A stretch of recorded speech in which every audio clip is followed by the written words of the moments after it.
Des pharisiens lui dirent: Est-il permis de répudier sa femme pour n'importe quel motif?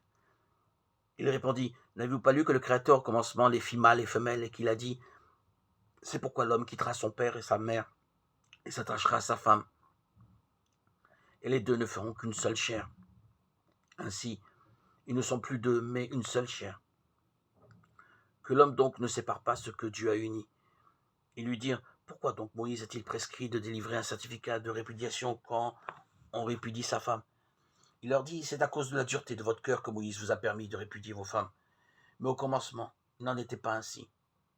Je vous le dis, si quelqu'un répudie sa femme, sauf en cas d'union illégale, et en épouse une autre, il est adultère. Matthieu 19, 3, 9.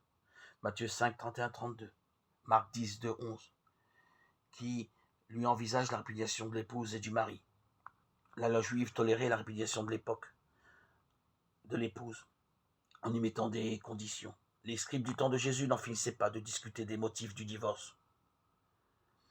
Ici, dans ce texte, on réaffirmant la parole du commencement, c'est-à-dire l'idéal du mariage tel que Dieu le veut. Jésus rétablit l'égalité totale entre hommes et femmes. Du coup, ses disciples trouvent le mariage beaucoup moins intéressant. Matthieu 19, 10. Le mariage est une alliance qui prend modèle sur l'alliance de Dieu avec les hommes. L'alliance divine est une promesse irrévocable. Ainsi doit être l'amour de l'homme et de la femme, suivant le vœu même de tout amour sérieux, pour toujours.